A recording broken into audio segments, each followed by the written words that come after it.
आलो सिंग मधलं सांगायचं देऊ का आणू का माझ्या लक्षात येत नाही.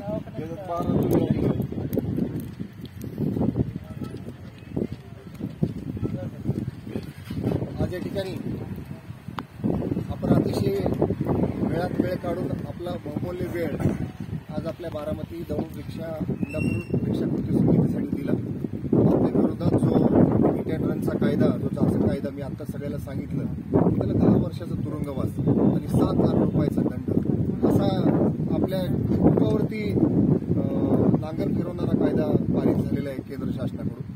त्याच्यामुळे आपण अमित भाई शहांना एक निवेदन दिलं. या ठिकाणी आपण सर्वजणच आहात. बाबांनी पण आपल्याला आता काही सूचना केल्या.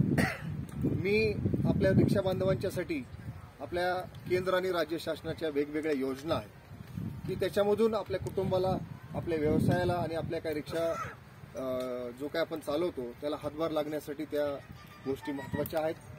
आपण बारामती ऑटो रिक्षा चालक मालक कृती समितीच्या वतीनं हे सर्व आपण मार्गदर्शन करणार आहोत. तरी जास्तीत जास्त योजनांचा लाभ आपल्या सर्व रिक्षा बांधवांना मिळावा हा त्याच्या मागचा उद्देश आहे.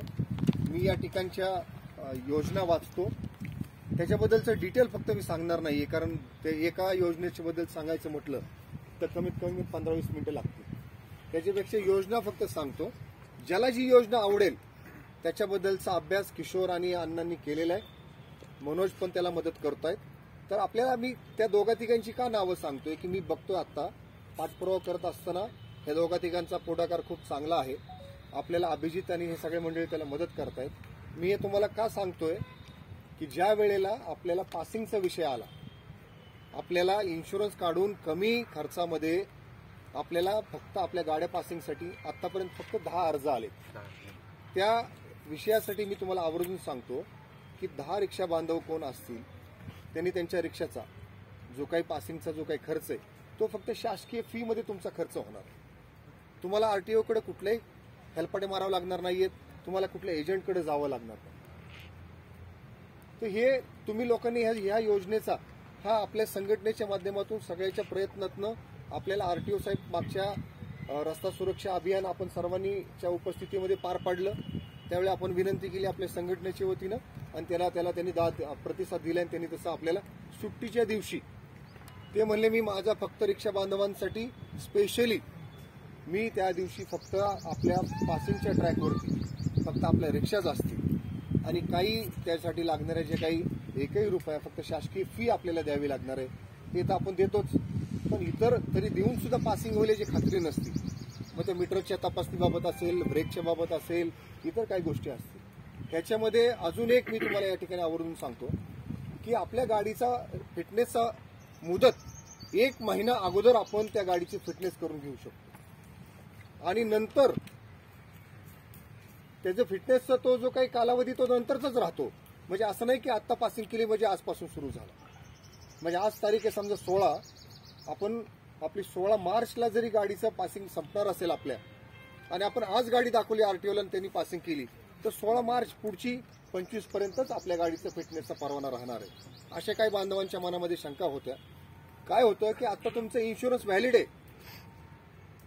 मी काय सांगतो खूप महत्वाची सूचना आहे. तुमचा इन्शुरन्स आता व्हॅलिड आहे म्हणून गाडी तुमची पासिंग झाली. तुम्ही आत्ता गाडी पासिंग करून घ्यायला तोच इन्शुरन्सचा कागद जोडू शकता. तुमचं व्हॅलिडिटी ऍक्सेप्ट होतीये.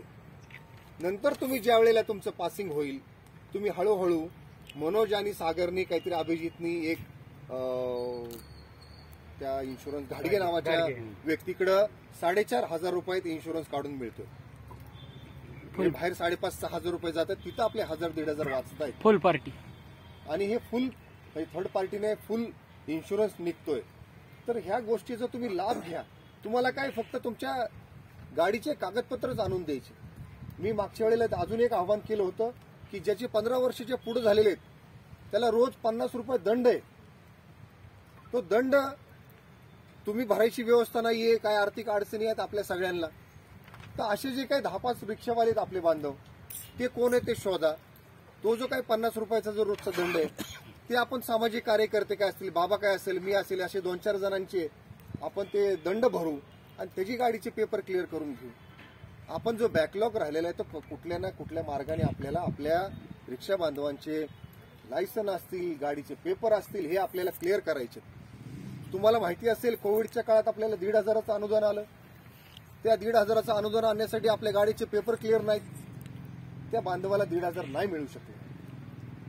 तर अशा काही गोष्टी कधीही पण चुकून जर काही घटना घडल्या तर त्या बांधवाचे पेपर जर क्लिअर असतील तर बऱ्याचशा गोष्टी आपल्याला हातात असतात. आपल्या तुम्हाला फक्त त्या तुम्ही रिक्षा स्टॉपवरती काम करता, वेगवेगळ्या शहरातल्या रिक्षा स्टॉपवरती काम करता, त्या फक्त तुम्ही ठिकाणी आव्हान करा. ज्याचं गाडीचं पासिंग संपणार असतं तुम्हाला माहिती असतं कुणाच्या गाडीचे पेपर आहेत, कुणाच्या गाडीचे नाही आहेत. सगळे मिळून हातभार लावून मदत करू ना.